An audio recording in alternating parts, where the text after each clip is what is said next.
What's up, guys? This is Pedro from My Stuttering Life, where you will hear the good, the bad, the very ugly. We're gonna laugh, we're gonna cry, but through it all, just know that you are not alone. So, let's get started.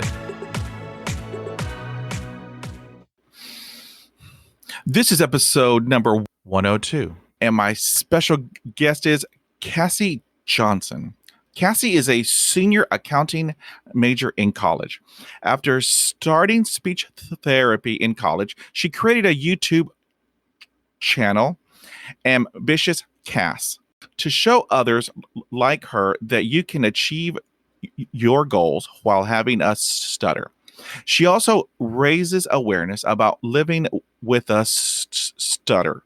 In her free time, she enjoys reading, watching movies, and programming. She believes in continuous learning and strives to learn something new every day.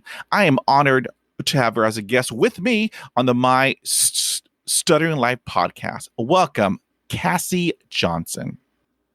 Hey, and how are y'all? I am doing great. I want to welcome you, Cassie. This is a great honor. We have a lot of topics to cover, so let's get started. All right. And I'm excited. That's great. Awesome. All right. So do you remember when you first began to stutter? And my earliest is memory is as a child, I had talked extremely as fast. I mean, like I am going into the store to here to da da da da da, and I would be talking extremely fast and stuttering as well. And my parents had always said, like, just breathe and slow down. Just breathe and slow down. So that is my earliest is memory. Does it run in your family? Are there any other family members who stutter? And my is dad and has stuttered, and it's passed down to all of my siblings. So so everybody stutters. Yeah. And I'm not alone, and I'm very happy. Okay, so let me clarify. So does everyone in your family have a stutter? Oh, it's just my my siblings do. Mm-hmm.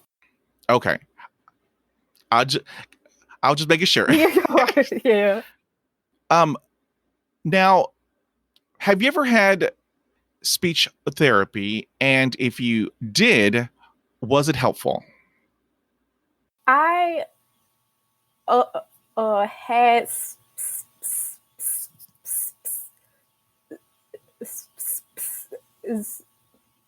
speech therapy in college, and it helped out and tremendously. It had helped me to accept and accept my stutter, and it was extremely hard at first.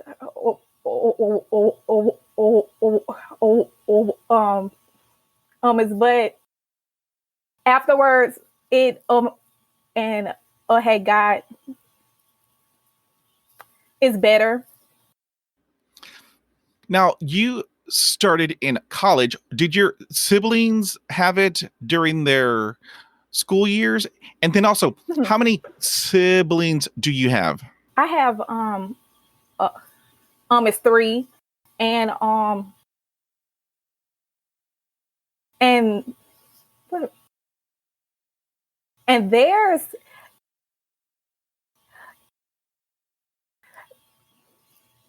isn't as prevalent as mine is. So I am the is only one that had in speech therapy. Okay, so as we are talking about school, Yes. as you know, school is, hard and stressful for a lot of people. Mm-hmm. However, if you have a stutter, I mean, it's like multiplied like 1,000,000 times. How did you handle school and college with having a stutter? How I had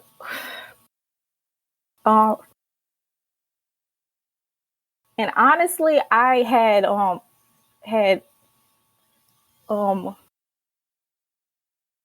it's prioritized and had it's prayed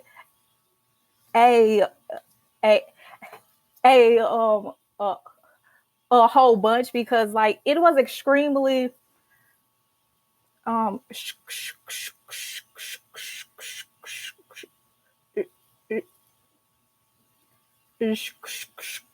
stressful. It, like, from the classes to going to speech therapy to trying to practice and the homework, it was extremely stressful, but through it's praying and it's prioritizing that had and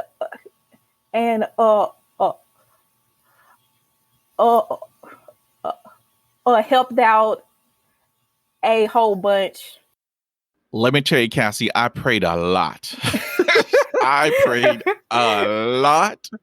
I was like, Lord, please make tomorrow a better day. Because I mean, school is rough. Did you ever have to read out loud in school? And how did you deal with that? How did you cope with that? Wow. Yeah.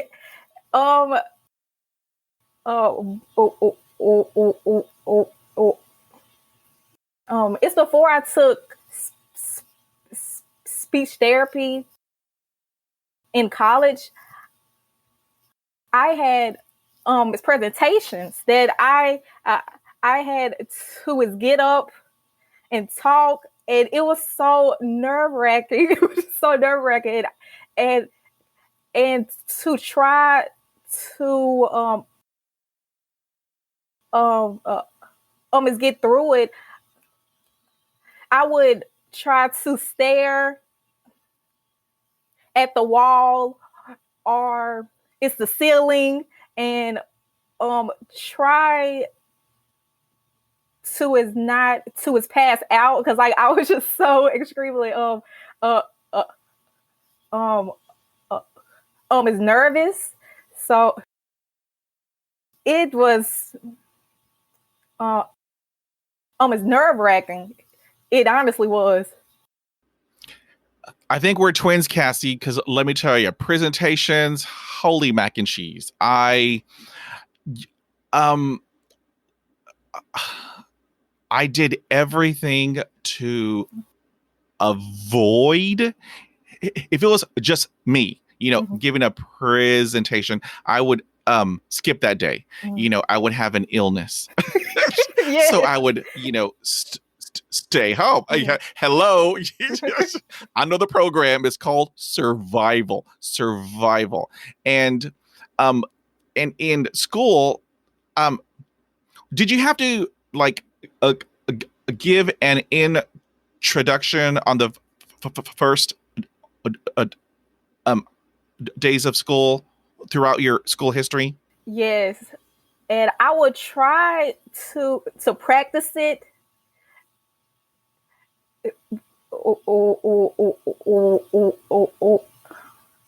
It's before it had it's got to me.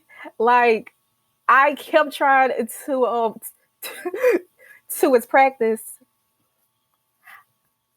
I am is Cassie Johnson, and I am, and like I just kept trying to practice it, but until it had a God to me, I still uh,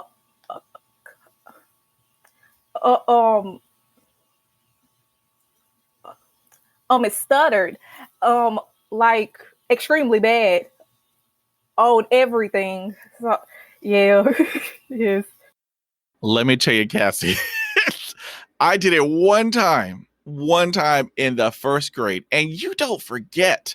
You do not forget that type of trauma. And so when I tried, because P's are hard. Well, I mean, the whole alphabet. Yes. But the P's were, I mean, I couldn't do it to save my life. And when I did it that one time, and everybody was laughing, they called me Porky Pig.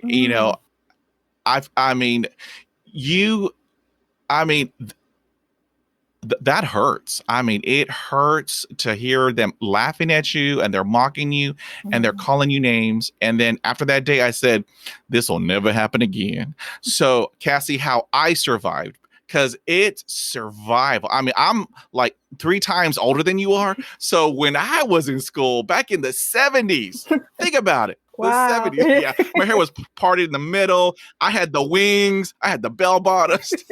I mean, back in the late 1970s, I mean, I told myself I need to survive in school. So what I did, and this is just Pedro, it's just Pedro's survival mode. I missed the first 2 days of school.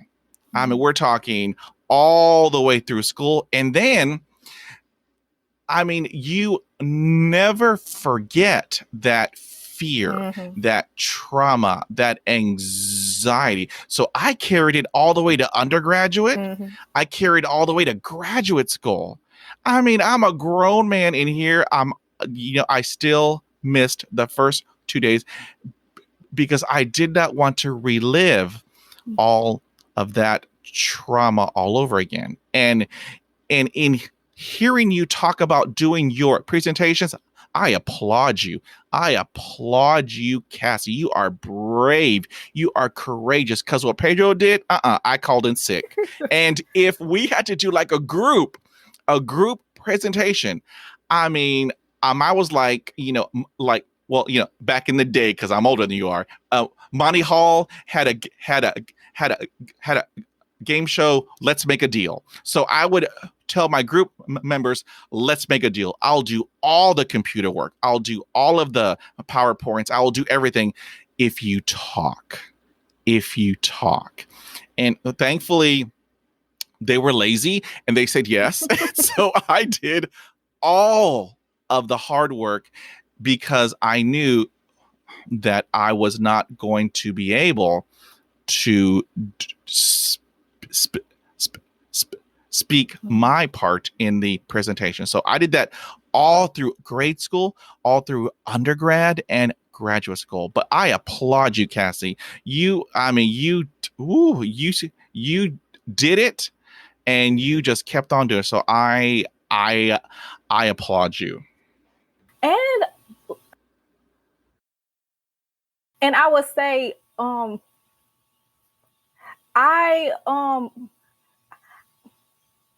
I used to is know of uh, of the words and is the vowels. I and didn't stutter on.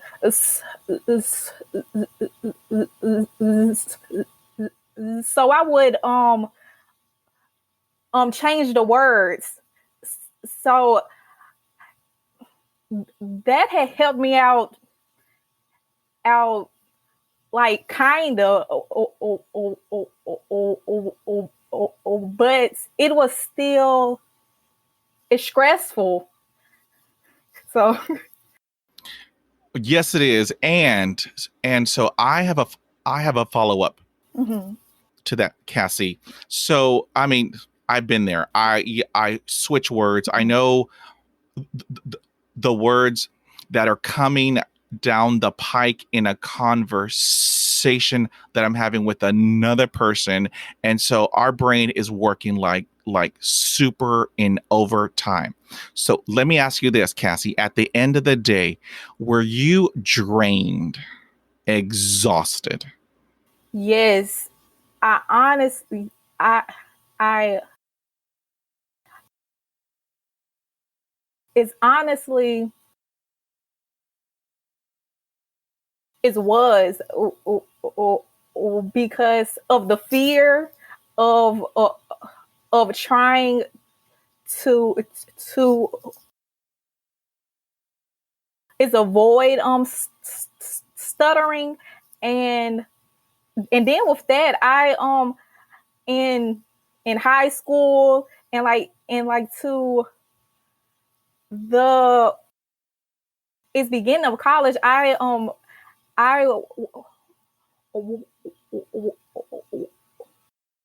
it was not trying to have people know that I uh uh stutter. So I kept trying to change out the words until it just stopped working. And then all of a sudden, like I felt like exposed. So yes, extremely uh um um is drained. Yes. Um, and also you were talking about how you would practice and practice. And what a lot of people don't understand, Mm. a lot of people, they don't understand is what, quote unquote, Mm. normal people, which I don't believe in normal. Yeah, I mean, Yes. everyone has something, but what they do just easily, it takes us like 2 to 3 to 4 to 5 times longer to just do it. Like record a voice mail on your mobile phone. Um, answering a telephone, making a phone call. Because I mean, I don't know about you, Cassie, but I have to breathe. I have to do my diaphragmatic breathing, and in my head, I do my positive affirmations. I can do this. I can do this. I'm going to do this.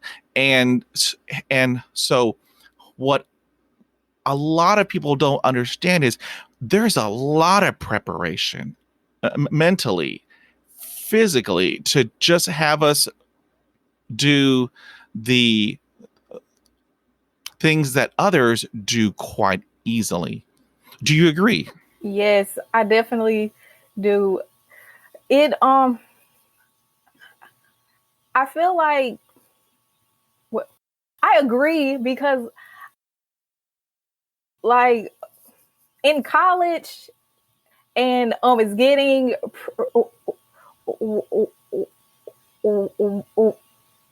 it's prepared for to is graduate for is example um uh, it's people um or who don't stutter. For them, the anxieties are just the D is interview and just picking of the company inside of a sense. And for like us, it's not only the interview, it's inside of the interview and then the prepping and like like the You are so correct. yes, it's like it's more like it's a lot more. And I definitely agree that people who don't stutter and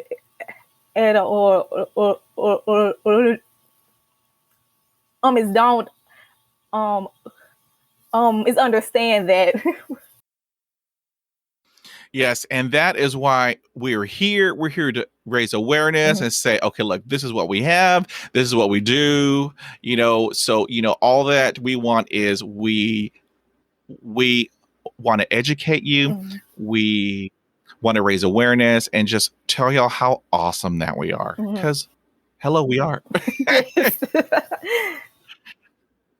Okay, so do you have any advice for parents and teachers with regards to children who stutter? The advice I have is is to put your as kids inside of a it's NSA group for kids who stutter as well, especially if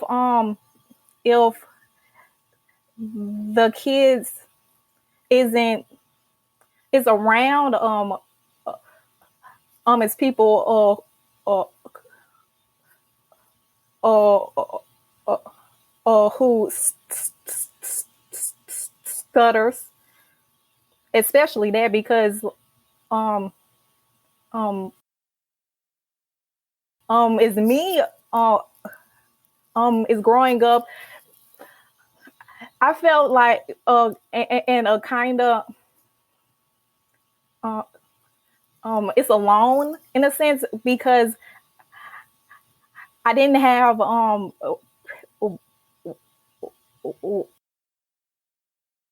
its friends to like its turn to, or like in a sense of a community of kids the exact same age that is going through the exact same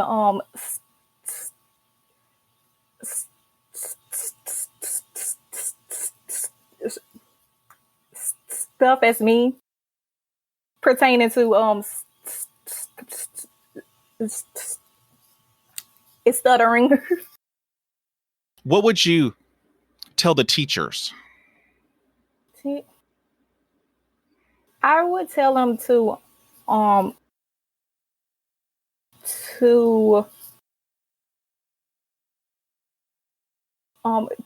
is not to I honestly and and I don't even Well, when I was growing up, and going through grade school in the 1970s, stuttering, wasn't really, I mean, nowadays, currently, they are doing research, and articles. But when I was, going through grade school, no one really knew much about it. The only references were, Porky Pig, and what was on, television. So the teachers, when I was going through grade school, they really didn't have an idea of what stuttering was. And, and so therefore, there wasn't a reasonable accommodation like what there is now. Now, when I say reasonable accommodation, I don't want special treatment. I just want for you to know and to acknowledge that I have a stutter, that I will have difficulty speaking out loud. I will have difficulty. And so, back in my day, there wasn't really a, connection with the parent, the speech therapist, and the teacher. There wasn't any of that connection, and so, so I wished, that I had the courage to tell the teacher, I can't do this, I can't do that, but as you know, the people who stutter, we tend to carry, well, I do, guilt,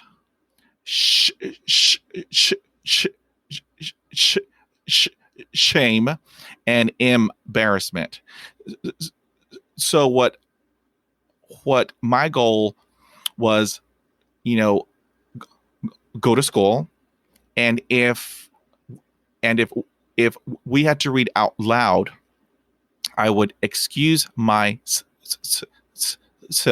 and go to the boys' restroom. So, Cassie, I spent many, many years in the boys' restroom because I knew that, I just can't read out loud like all of the other kids can.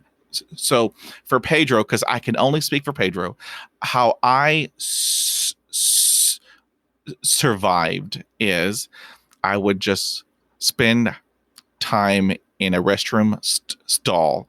I did that all through school. Cassie, I did it in undergrad.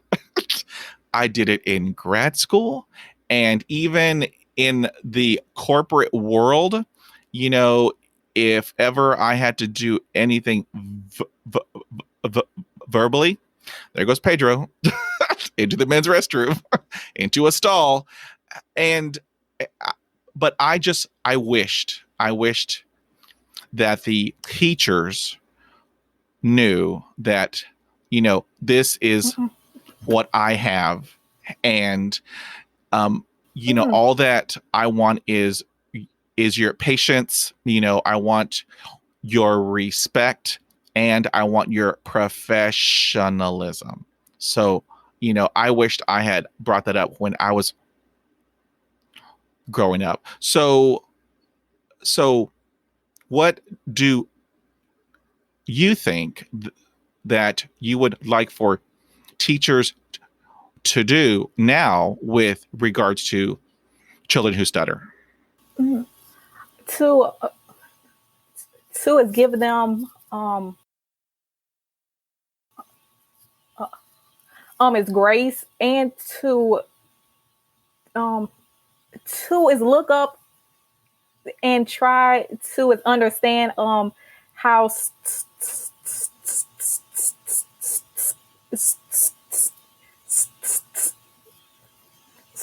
stuttering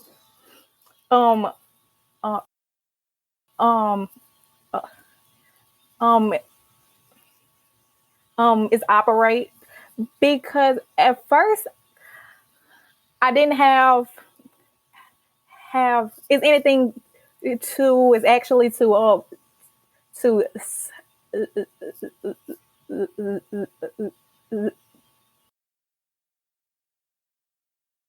is say or is because And my teachers, um, is growing up, they, and, didn't, is understand it. So the teachers would tend to is look over me inside, is of a sense. And and if we did have like a speech therapist, but I wouldn't per se it was that, or because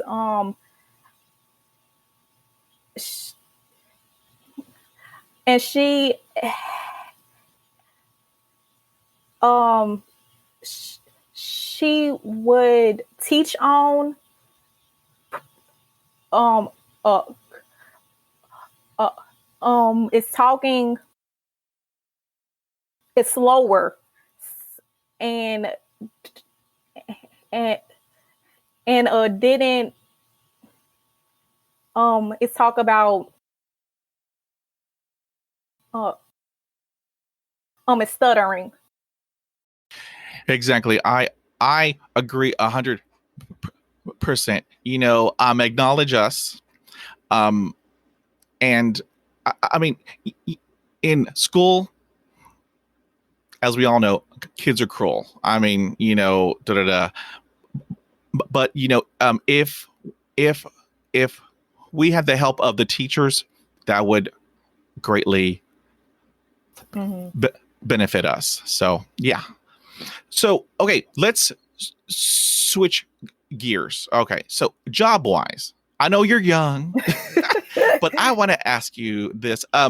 So job wise, did you ever feel dis dis dis um discriminated against because of your stutter? Now I know we can't quantify this or whatnot, but I mean, I know I know if because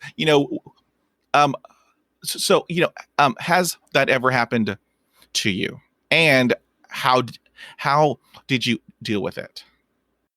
And I have before. I got the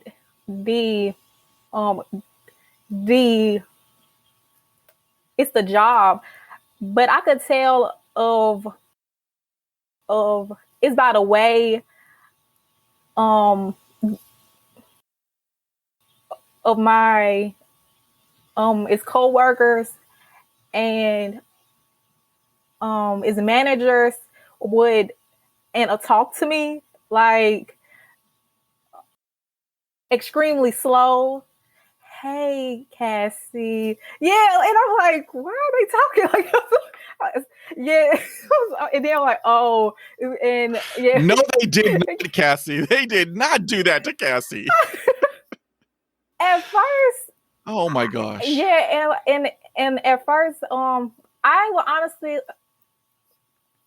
is cry about it and everything until it took me being in speech therapy and crying and praying and all of that, and of them explaining that that with it's stuttering, it isn't it's talked about a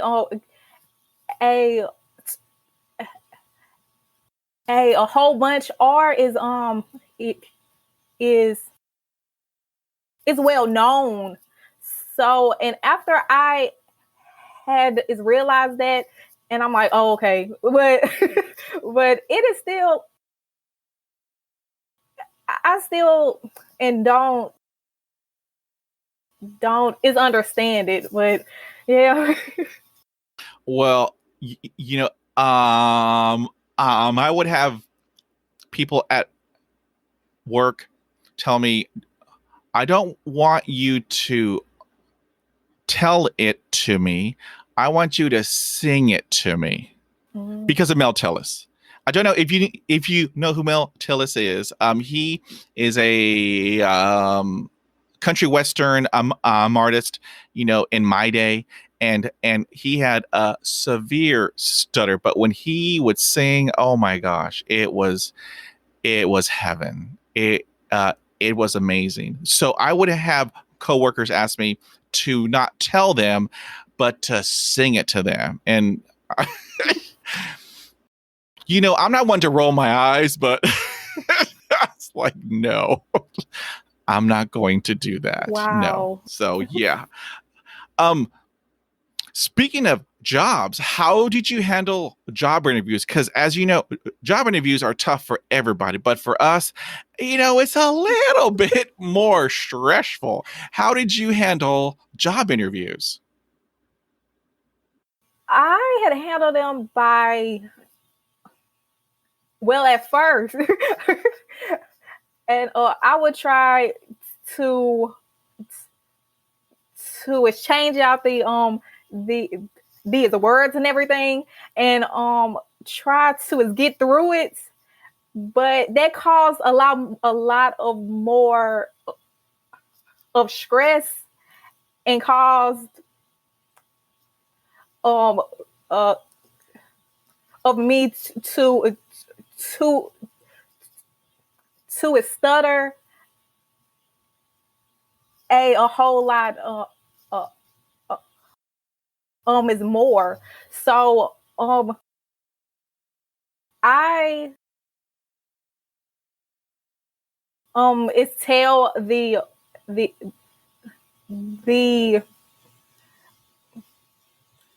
it's recruiter or who I am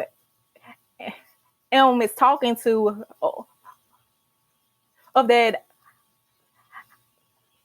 and I have it's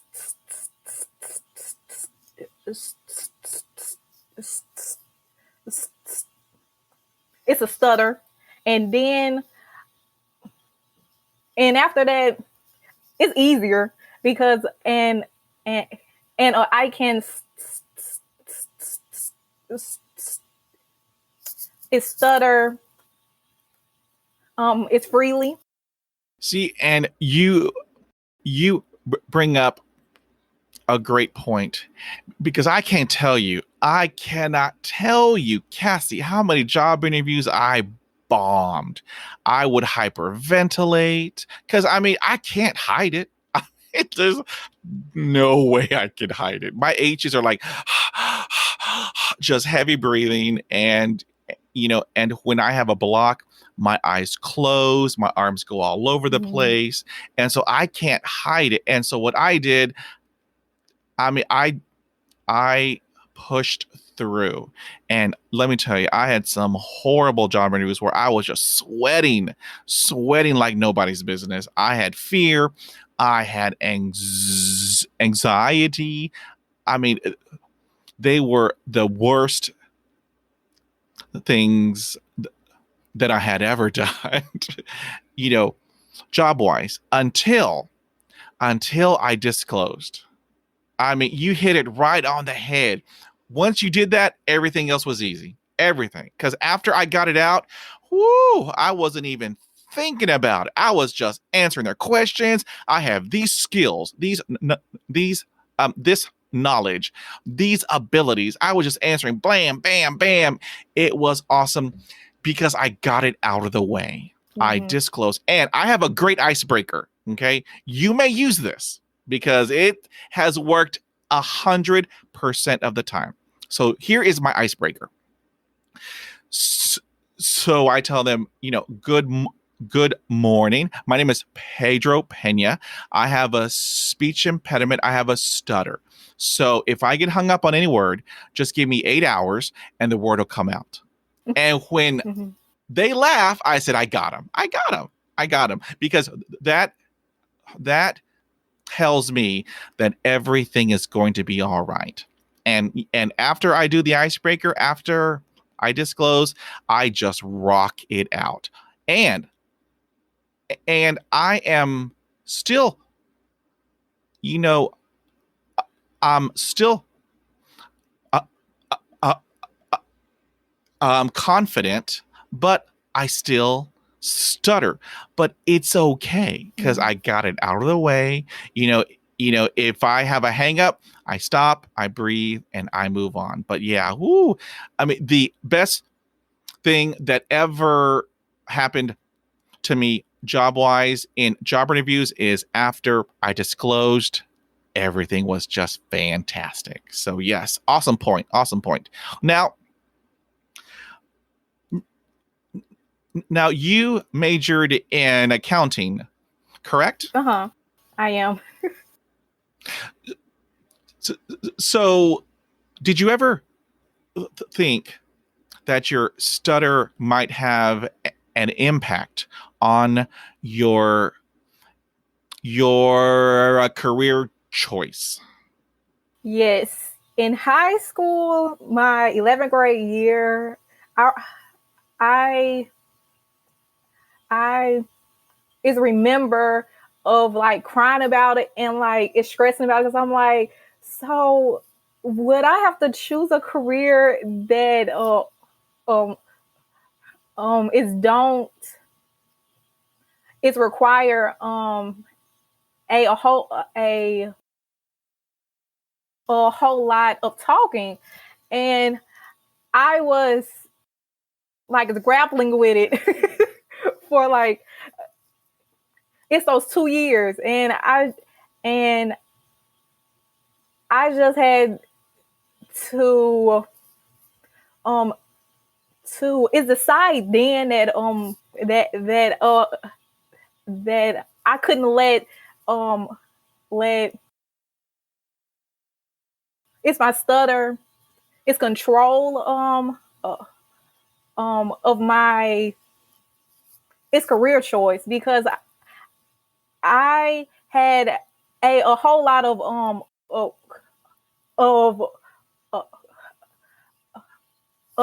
hopes and dreams, but even still then I haven't didn't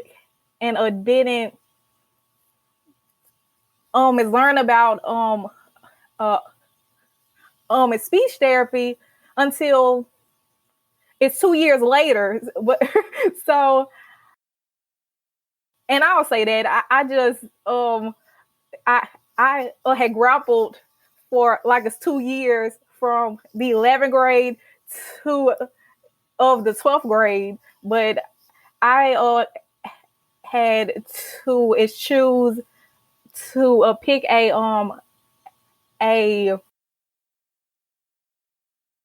it's career choice that I had actually is liked it, instead of having of the stutter it's controlled me. And I was scared because, like I said, I like I didn't know how how I was going to get through of the interviews or take its phone calls, because of phone calls it is extremely hard. But yeah. Let me tell you, Cassie, you hit on a couple of huge items. And when you said the C word, control, and you said the F word, fear. Let me tell you, Cassie, when I was in school, all that I heard from everybody, I would never have a job. I would never have a career. I mean, who wants to hire a person who can't talk? So, I mean, you hear that on almost a daily basis, and then you tend to believe it. And so my junior and high school year, I told myself, I want to be a lawyer. A, I love to argue. B, I watched a ton of TV. Hello, because I was home, most of the time. And so I watched all these lawyer TV shows. And so I told myself, I want to be a lawyer. And So I held on to that. And in undergrad, when I started school, I was pre-law. And then one weekend, I went to the movies. This is the power of fear. This is the power that it had over me. There's this movie that I saw, My Cousin Vinny. Have you heard of it? I haven't at all, sadly. Okay. Well, you know, there was a courtroom scene, and there was a gentleman, and I mean, he looked quote unquote normal. And when he got up to give his oral arguments, I mean, he got up, he buttoned up his jacket, he walked, confidently towards the, jury box. And then it happened. This lawyer had a severe speech impediment. Nothing was coming out. He had repetitions, he had blocks, and to help him get over the block, he would hit the jury box. And so the people in the jury, their eyes were open and their mouths were open. And then at one point, the attorney was spitting on the jury, indirectly, from all of the blocks and repetitions. And I could see the horror in the eyes of the jury. And I said, my heart sunk all the way into my right shoe. And I said, that is not going to be Pedro.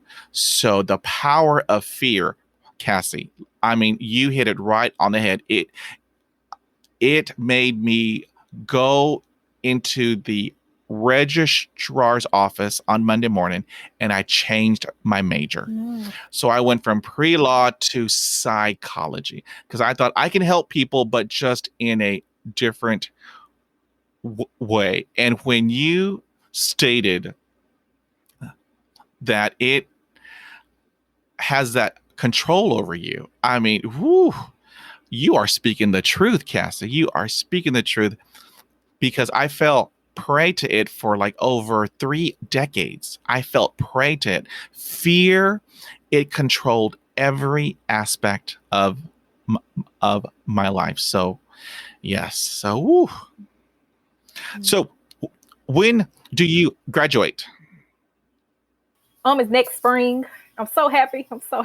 Oh, that is awesome. Congratulations. Woohoo. And thank you. Now, okay, let's talk about some ADLs. And these are activities of daily living. Mm-hmm. Okay, pre-COVID, how did you handle telephones? How did you handle drive-throughs? Mm-hmm. And how did you handle trying to order in restaurants? Pre-COVID. I would try to avoid the drive-throughs at any cost. I would I would try to avoid the telephones. I would try to avoid, like, it's any way of, like, it's talking with for example, with it's Sonic. I would try to avoid there because there was no way to go in and talk to a person it's face to face. Now with of the restaurants, like, it was easier because,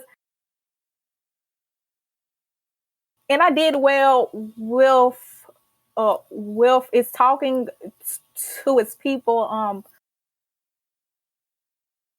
It's face to face, but through the phone or through a drive-through, I would try to avoid at any cost.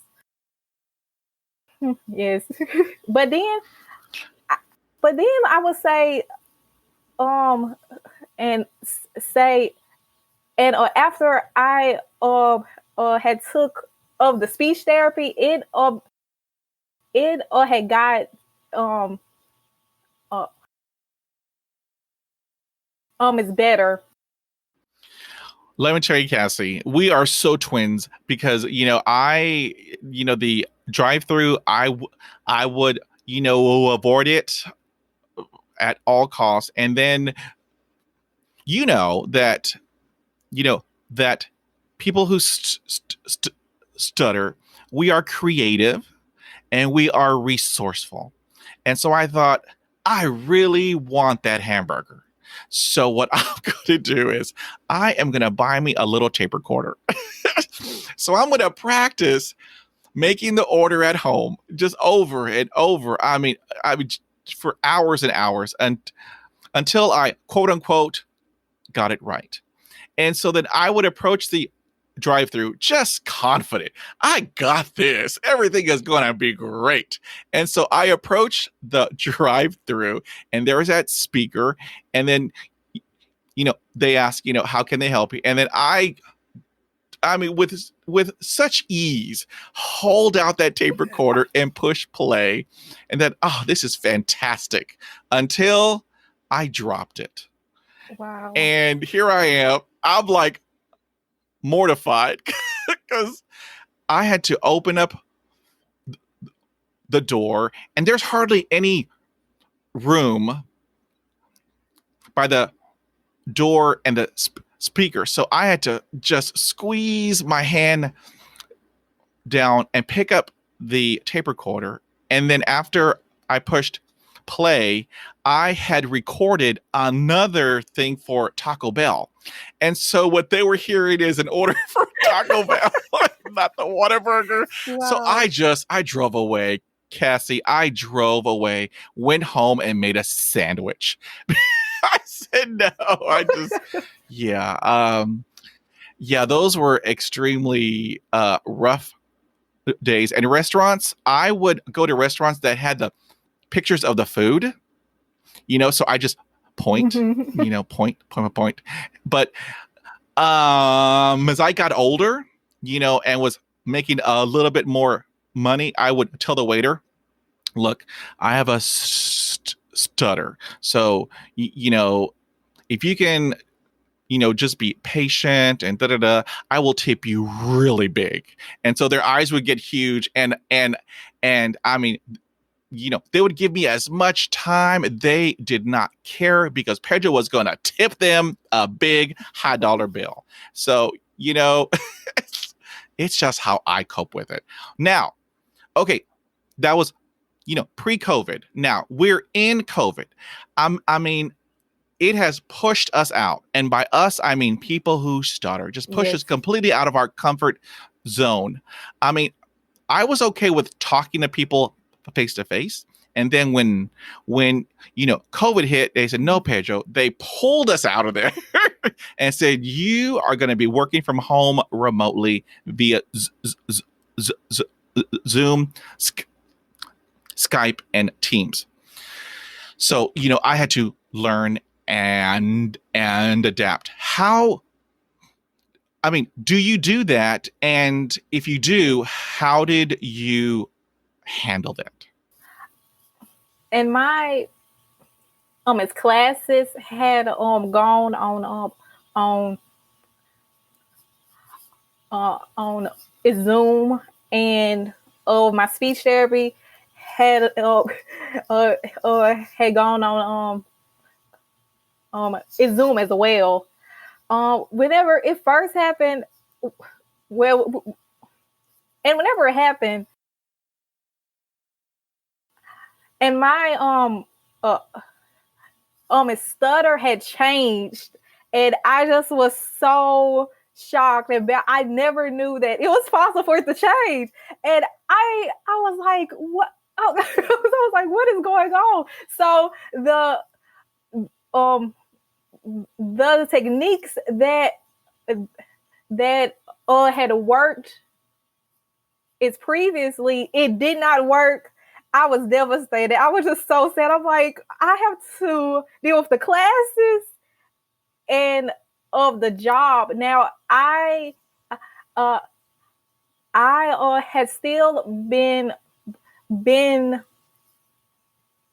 is working in person, but now it was harder to is communicate because of the stress from uh from it's COVID and everything. And it was a lot of crying nights. I'm like, all of the progress is gone. It's gone. Now I have to adapt to everything that's going on along with of my stutter as well, because prior I had a whole bunch of blocks, but now and as you can tell it's repetitious now, and and it's just very different. It's very so it's been a shock. Everything's been a shock. Let me tell you, Cassie, woo, you are speaking the truth. And I can't tell you how many times when I'm on Zoom or Teams, and I'm with a group of people, and then I have a block, and then that one person, there's always that one person to ask, did his internet freeze? It's like, no, it's just Pedro having a block. I'm still here. I'm not frozen. I'm just having a block. So just, give me 8 hours, please. But yeah, I mean, all this Zoom and, and I mean, it has completely pushed us out of our comfort zone. And, a lot of people don't realize that. I mean, we have to learn how to look at the camera. I mean, we have to, this is a whole new arena for people who stutter. So, I mean, practice, practice, practice. Now, my motto is that practice does not make perfect, because for me, I don't believe in perfection. What practice does is practice makes permanent. So every time I do it, I get a little better and a little better. And every time I do that, I get more confidence and more confidence. And so as I'm building it, I do better. But, we all have those days where just nothing wants to come out. You just block on every word. And then what I do is, I ask my audience to help me. If ever I have a block, I ask them to help me. But if they do, they better get it right. All right. So let's talk about secondaries. So for me, if I have a block, to help me, I'll either tap my head or tap the desk or tap my leg or whatnot to help me get through the block or the repetition. Do you do that as well or no?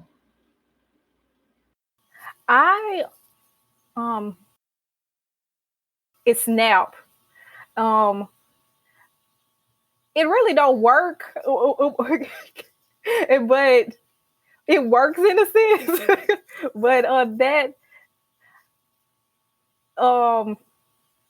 is what I do if I am stuck inside of a it's repetition.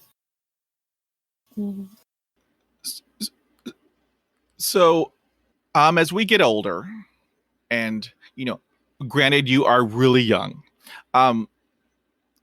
As I got older, I would pick up new tricks, and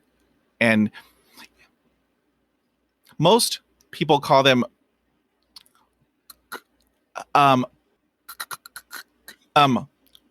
crutches. But what I tell everybody, it's called survival. and and if I want to accomplish a task, and if I'm having a severe block and or repetition, I'm going to pull a tool out of my toolbox. Mm-hmm. It might be a British accent, because I don't stutter on British accents. I do them horribly, but but what I have learned in my 50 years of being on this earth is that if ever I have a challenge now, okay, back in the day, I had all these tools and tricks, but now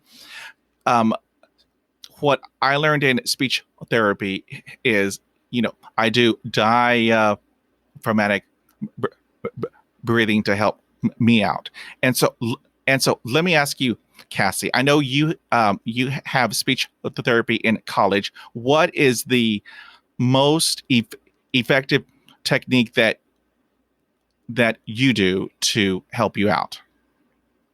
I would say it's preparatory sets, because it helps me to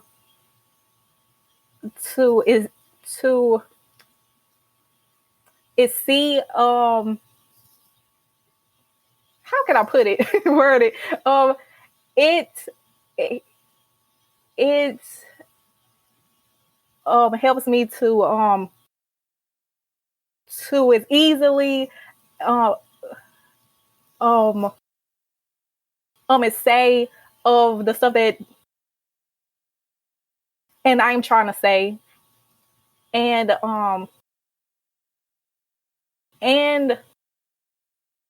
it's breathing as well, and it's taking my time, because as I said, as a kid, I talked very, very fast, and I still do. So for me, I have to try to talk it's slower, and then to try to its form of the sentence I am trying to say, and try to take my time without talking extremely fast to say it. So it's with the preparatory set and the breathing, and just like being patient. Yeah, it's those three things. Awesome. Now, okay, do you go through these phases in your speech? Like, one day, you are doing great. I mean, you're hitting every letter of the alphabet. Everything is fantastic. And then, the next day, just nothing ever wants to come out, and there's blocking, and there's repetitions. Do you go through those phases of fluency? I do. I at first I was thinking that of the stuttering had gone away inside of like the it's fifth grade and stuff. I'm like, oh, okay. I'm like, okay. But then like of the next day it comes back and like it's worse, and I'm like, what is going on? Like, what is going on? So yes, like that was hard to at first. Whenever I started to experience, it was hard to go through, and it's confusing. I'm like, why is this fluctuating like this? Like, how is it? So yeah, it's just been a whole lot of his learning.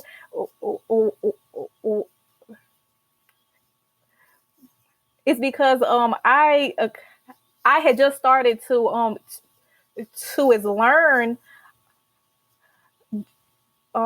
and almost 2 years ago. So I am still is learning, is every day. See, and those days where it's quote unquote good, um, you know, people will tell me that I'm faking it, fake news. I said, how can I fake this? I mean, it's for me, it's just it's random. There are days I can say every letter of the alphabet. It is fantastic. There are days when I can hop on the phone and just rock and roll. And there are other days where it's extremely difficult. And that's when I incorporate the techniques that I have learned. I prolong, I do the breathing, the diaphragmatic breathing. That way, I can do what I need to do. And the only way that I can do it on those rough days is, I use those, techniques. So, I mean, I go through those, gosh, on a daily basis, on an hourly basis. So, I mean, yeah, I mean, it is, for me, it is interesting because it's random. It's random. Uh-huh. And yes, I and had also had, as people say, of that I am is faking it, because, and I could tell them I have a stutter as fluently, and they'll say, but if you have a stutter, why didn't you stutter on, like, right there? And I'm like, I don't know. And it's just trying to explain like, with stuttering is very random. Like, it's just very random. Like, I cannot it's turn it on and it's off. It's just, and it happens. Yes, I can attest to that. It just happens. I mean, there is no rhyme or reason. When when it's good, but when it's bad, it's bad. Mm-hmm. It's just bad. So here is a hot topic. Okay, we have a couple of hot topics, but here's the first hot topic. So, Cassie, do you let others finish your sentences? I had did for, like, through high school, in the first year of college, and I would try to avoid talking at any cost. So I would be extremely glad is then of it's whenever a person is would is talk is for me. But of now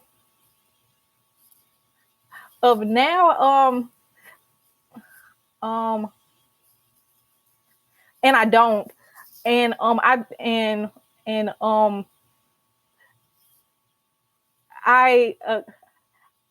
talk it's for, it's myself now. Yeah, but I had always did from, like, the 6th grade to the beginning of college. I had always did. Oh yes, I mean, in school, I would hate it when they would do it because it made me feel like I was broken, but after I reached, a certain age, because I'm tired, Cassie, I'm old.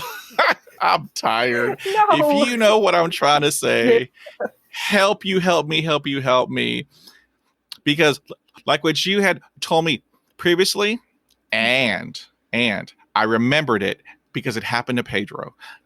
I was having a block and it was a really long block. Mm-hmm. And when I block, my eyes close and I stop breathing and my arms go all over the place. Pedro passed out. Pedro passed out. So now I am too old to pass out again because I might break a hip. So now, if you know what I'm trying to say, help you, help me, help you. But if you do it, you better get it right. And it is always appropriate to ask.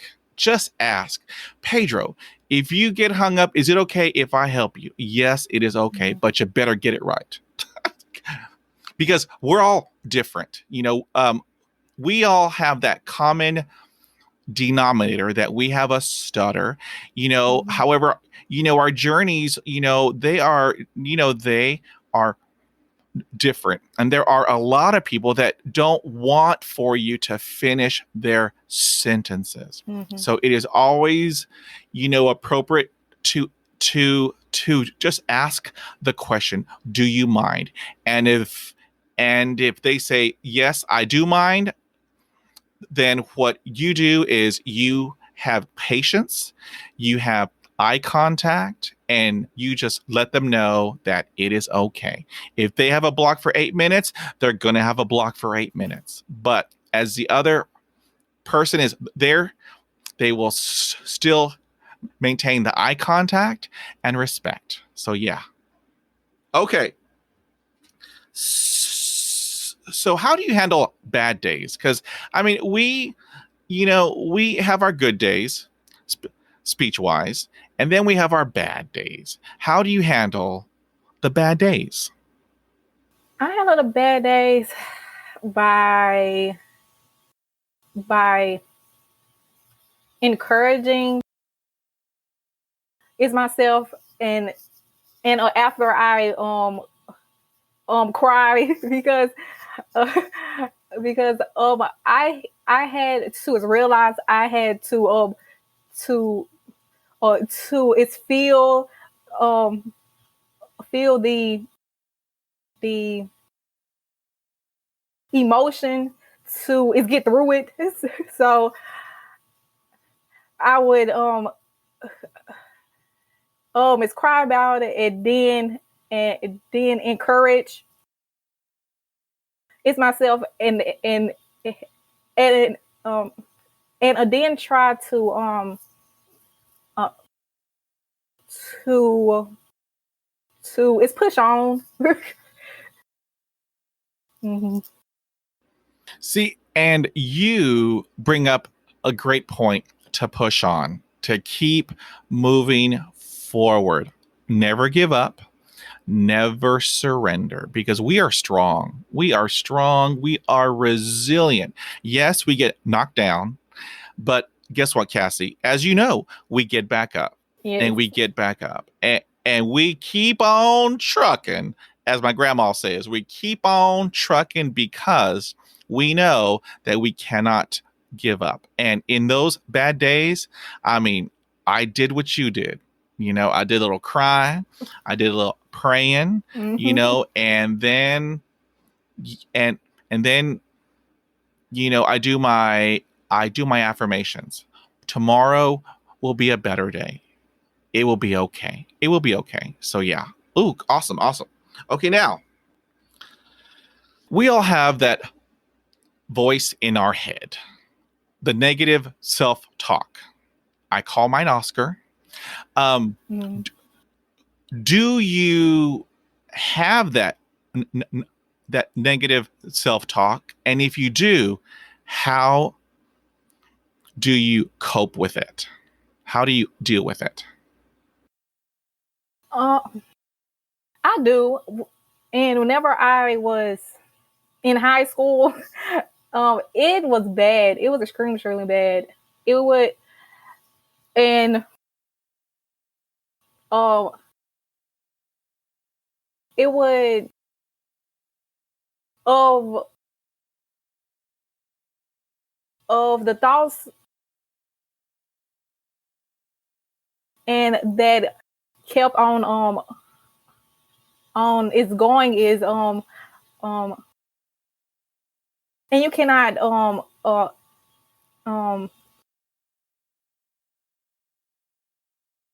it's talk or it's pointless to it's even to its apply to of the job or like it would be bad. And it will all pertain to its stuttering and of how I is deal is with it now. I I try to um to it's catch it and and it's honestly like uh, um it's quote it's scriptures and it just it's encouraged it's myself because I had got tired of like having it just to go on and on and on and on, especially like um after a interview uh, of uh, of that didn't is go well um or a phone call and and, and the phone call and had gone extremely bad and and I would like it was like it's one day I had just got like it's tired of it. I'm like, why am I just like allowing uh, um of this of these is negative of talks keep on um uh, uh, uh, is going so and I would just it's quote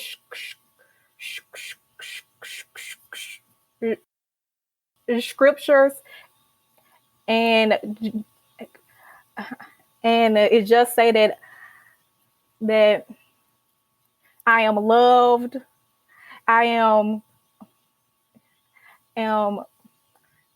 it's enough. Uh, um,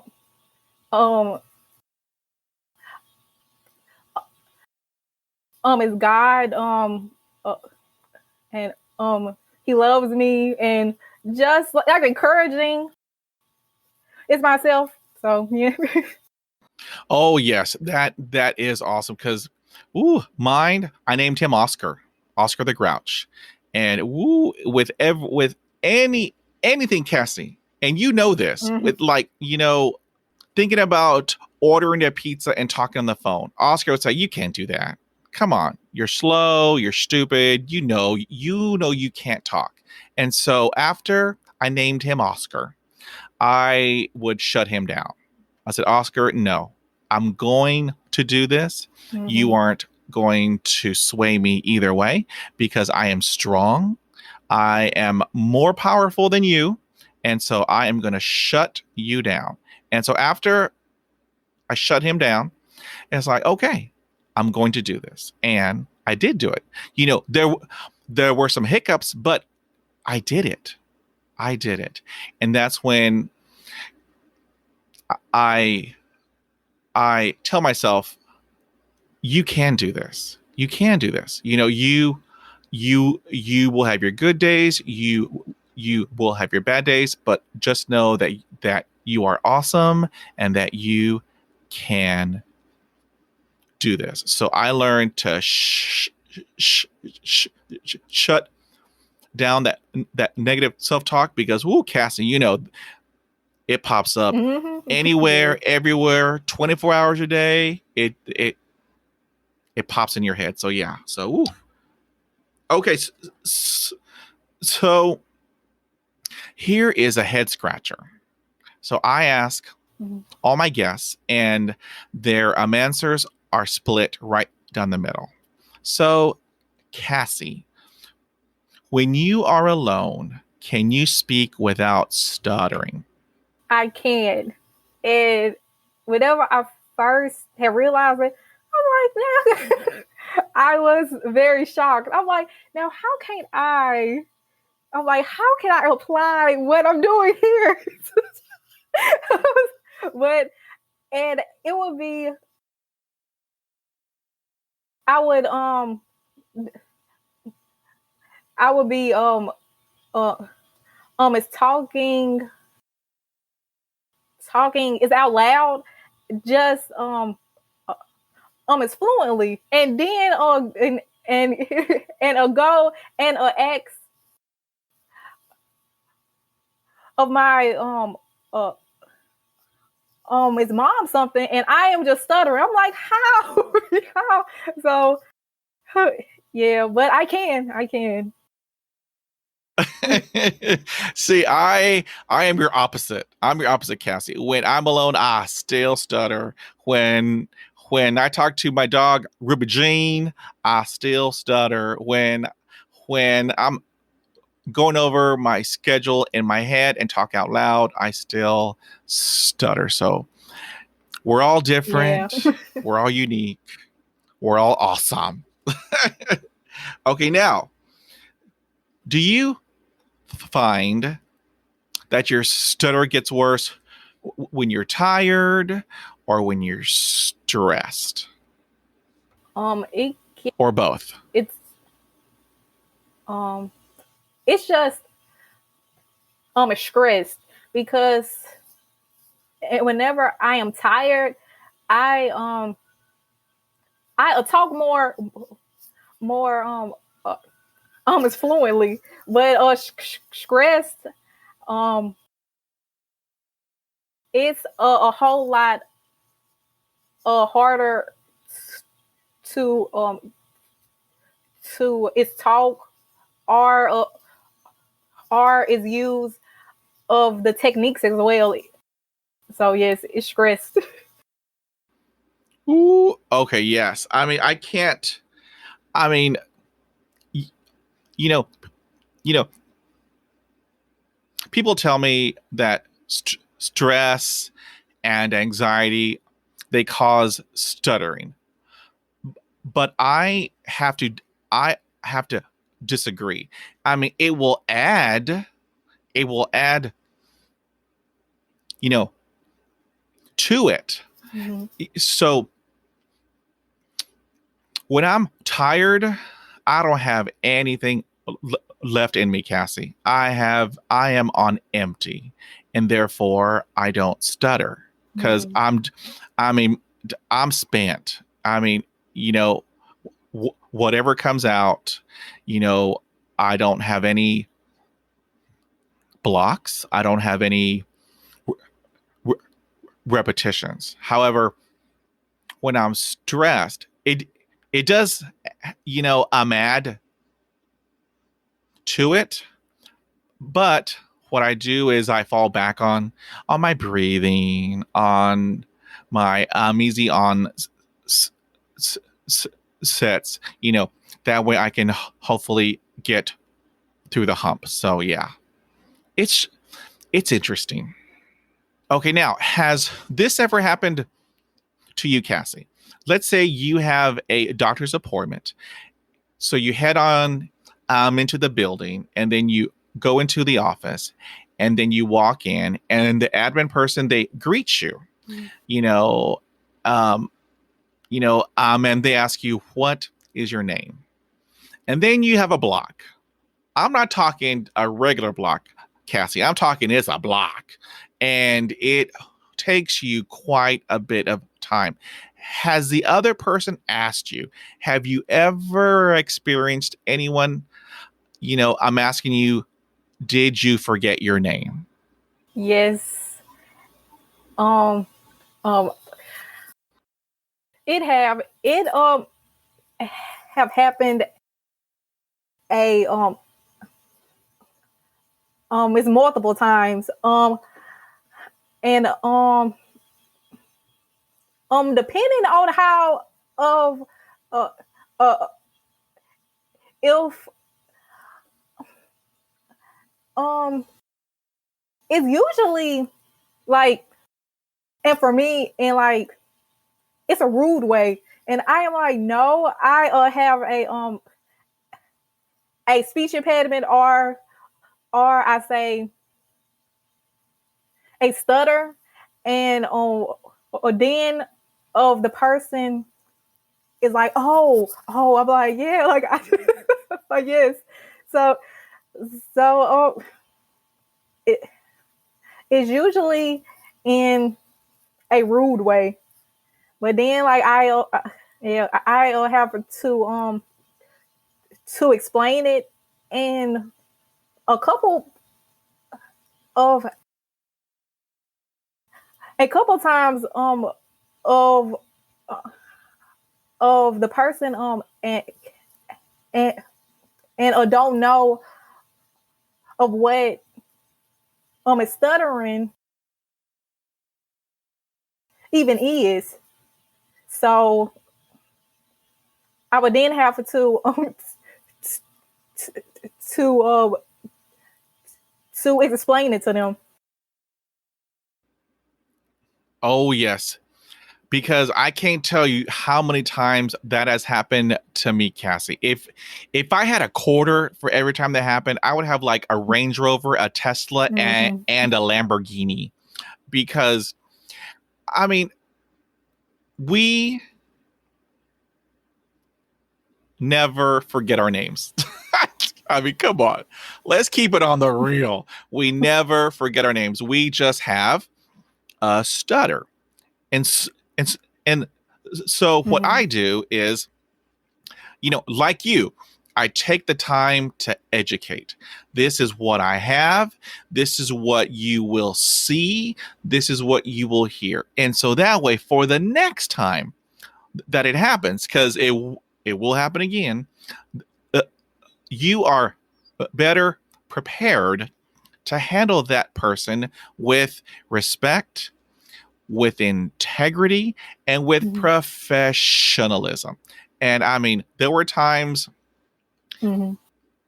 when I had to put them in their place, but I did it from a place Mm-hmm. of education, because my motto is, when you know better, you do better. So yeah, that has happened many, many, many times to me. It's frustrating. It is. It honestly is. Okay, so here is a next hot topic. Our next hot topic. So, dating. As you know, dating is stressful for everybody. But for us, it's a little bit more stressful. How did you handle dating with having a stutter? Um, uh, um, and with dating, it's pretty much it's non-existent because of school and everything. but but um, but it's usually I and tell them, and they don't care at all. And I just was um it's shocked because from of other is interactions um um from other it it is interactions, it's different, but and for me, and they typically and don't care, and it's not a factor. That is awesome to hear, because my thoughts previously was like, oh, I'm going to be single forever, single as a Pringle. as we say back in the country. We're single as a Pringle. No, but I mean, thankfully, with all of the awareness that people are doing, which is really awesome, raising awareness, all of the education, it is getting out there, and so what I have learned is the heart doesn't care if you have a stutter. The heart doesn't care if you're bald. The heart don't care if you are 4 feet 2 inches. I mean, it just doesn't care. They like you for you and you only. And so to just backtrack what you were telling me, that you're in school and dating is non-existent. When I was in school, my dad would drill home, you better focus on your schooling. Nothing else. I want you to graduate and focus on your schooling. So, that's what Pedro did. So, okay. So, what do you think about all this new technology? You have Google Home, you have Alexa, and then you have Siri. Do you think that this new technology is helpful or hurtful for people who stutter?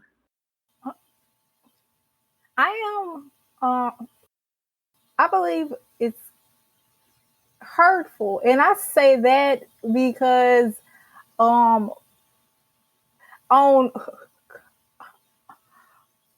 its multiple its instances, I am trying to talk to its Siri, and I am having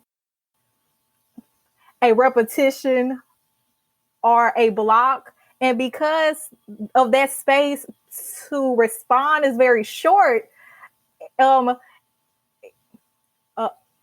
instantly it's respond and say I couldn't. It's understand it, and it was only because I had a stuttering is moment. Now, if they is implement like of the response times being longer to cater to its people and who stutter, it would be and helpful then.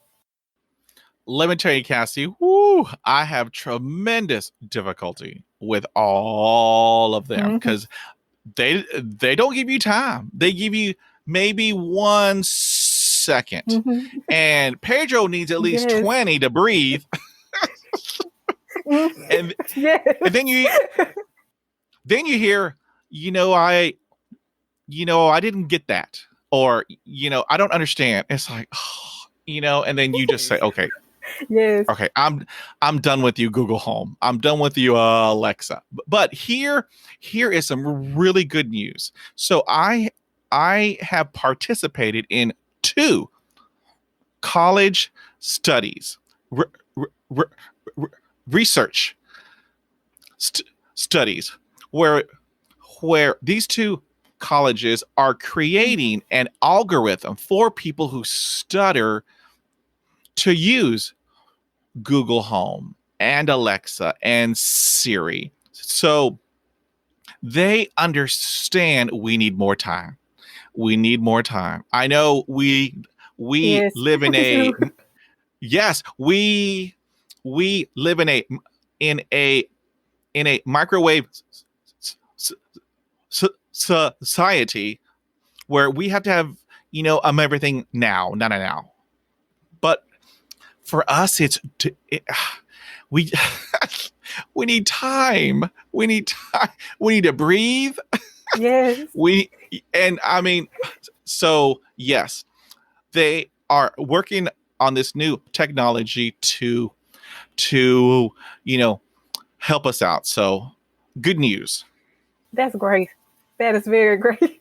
Because it's so fast. So like you said, it's so fast. And it's frustrating. It's frustrating. Okay, now, what is a challenge, speech wise, that you had to overcome, and how did you do it? Um, the biggest challenge I had to overcome is talking on the phone, because I avoided the phone of like I always avoided the phone. um and whenever I first took speech therapy 2 years ago, I had told them that is the main thing I'm trying to focus on, because I avoided it for so long. And talking talking is through a device or through a drive-through, it is like the same thing. So, and I had to practice it almost is every single day, and it was nerve-wracking. It was so nerve-wracking. It just of the beginning parts, I and um of trying to to, um to it's um calm it's myself of in the preparation of um of of it's taking a phone call. It was very nerve-wracking, but just a practicing it the tears, I cannot, like, it emphasized like the tears, because I'm like, this is so stressful. And I kept on saying, like, why am I putting myself through this? It's like, but I had to do it, because talking through a phone and even through drive-thrus, all that is things we have to do on a everyday like is basis. Especially now, like is ordering stuff through um through through it's talking, it's on the phone. But it took me like a year uh, uh, to its gain of the confidence to its talk it's on the phone. Let me tell you, Cassie, I felt every single word that you were telling me, because the telephone, it was my nemesis.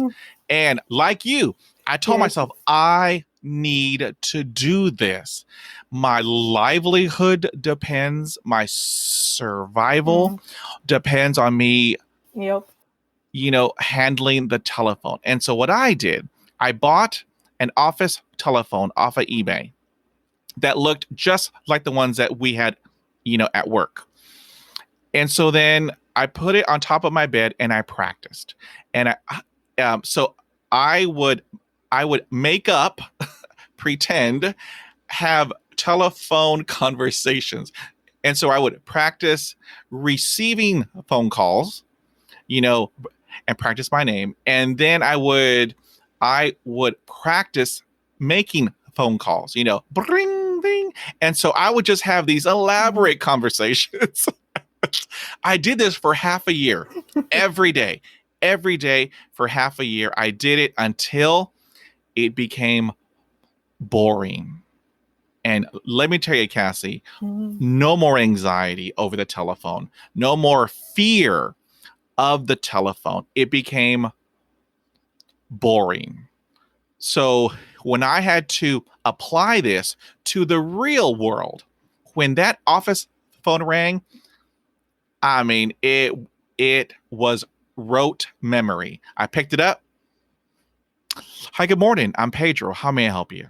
I mean, it just rolled off my tongue. It was like, wow. So all of that hard work every day for 6 months, I practiced on that telephone. I mean, I'm pretty sure people thought I was crazy because they could hear me through the door, my family members. But it is something that I had to do because if I'm not able to conquer the telephone, I mean, how do I live? I mean, because we have to use it.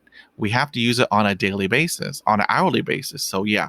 So, I am happy that you also had that and that you had overcome that. So that is just awesome. Just awesome. Okay, now, do you think that it's okay to stutter, or is it important to keep chasing the the fluency gods? I think it's okay um to stutter. For a long time, I and had thought that that I need to it's fluent for so I would try to practice at that, but that's impossible. Like like I was adding um uh, uh, um it's unnecessary it's stress to um it's to it, and I and I actually um it's believed um it it's whenever I had started to accept it and be confident um in of in of of the stutter.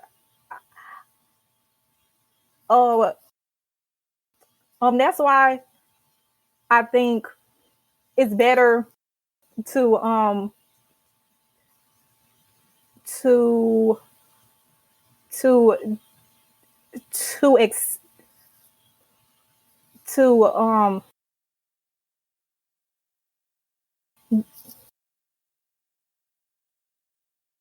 to accept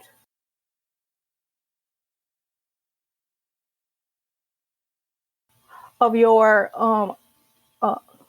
stutter. See, and you bring up a great point because um even though we are in a community, there are a lot of people who stutter, who want to be fluent. So if that's what you want, I am happy for you. I support you. If you want to, take this medication to help you, then that is your journey. I am happy for you. But for Pedro, like you, I have I have accepted it. I have I have I have embraced it. Um, and I love Pedro. Pedro has a stutter. It doesn't define who I am. It's just what I have. So yeah, okay, awesome. Okay, now what has your stutter taught you?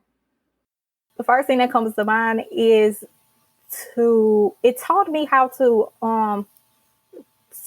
is think is before I speak, and patience, um and and uh and it's patience, it's wealth,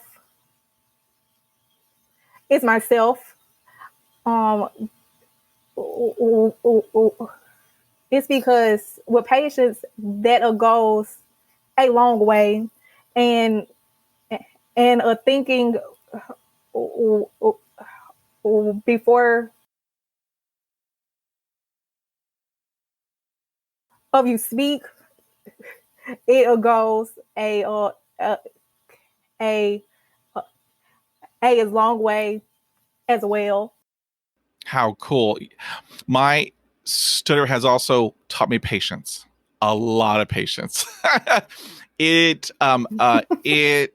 has also taught me empathy. It has also taught me courage, because we are strong, Cassie. We are strong, and we are resilient. We are resilient. If you knock us down, guess what? We are getting back up and over again and up again and up again, because that is who we are. We are warriors. We never give up. We never give up. Now, what advice would you give to another person who stutters? The advice I would give to a person who stutter is, if it's possible, to to is take a speech therapy, and with that, to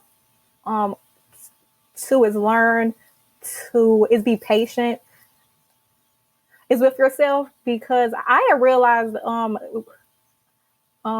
is whenever I started to is be patient is with myself, um and of my is stuttering, is moments I could is easily, and it's come out of the stuttering is moments is easier. It's not quicker, but it's easier. That is great advice. And then also, so here is the last question. So if you had the opportunity to be on the world stage and tell the world about stuttering, what message would you convey?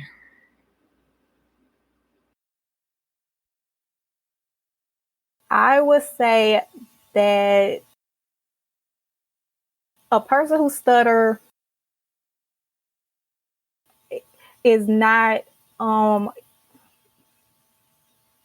is lesser than a person who and who doesn't, and and is we and uh, have of the skills, and we have the skills, and all we have the skills of just like a a person, and who and and who doesn't. And that is an awesome message. So I would like to thank you, Cassie. When I hear you speak, you have such power. You have such courage and you're positive. When I'm hearing you talking, it's like the sunshine, just so positive. And so, I mean, I want to just thank you for spending your afternoon with me. I think you are hashtag awesome. And so, I believe that there's healing in sharing. So I want to thank you for sharing your story with me. Now, I have awesome listeners from all over the globe. What if they wanted to reach out to you? How would they do that? I have a channel on his YouTube called it's AmbitiousCass, and I have a Instagram which is of the same thing, and I have a email that is ambitious cast at gmail and .com. Awesome. So as a fellow YouTuber, tell me, what is your channel all about? My channel's about it's stuttering, it's college, and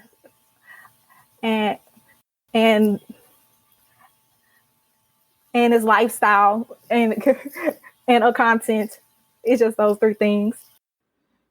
How cool. Now we will have all those links in the podcast notes, and so that way anyone across the globe, they will have the links, click on there, and then they can hop on your YouTube channel. And like the young kids say, hop on your Insta. I learned that yesterday on the Insta. And so I want to just tell you again, thank you, Cassie. You are a bright light. You have a bright future. And so, down the road, okay, I would like to do this again, and then talk about life after college. And then also life as as an accountant. All right. That way we can dive deeper there.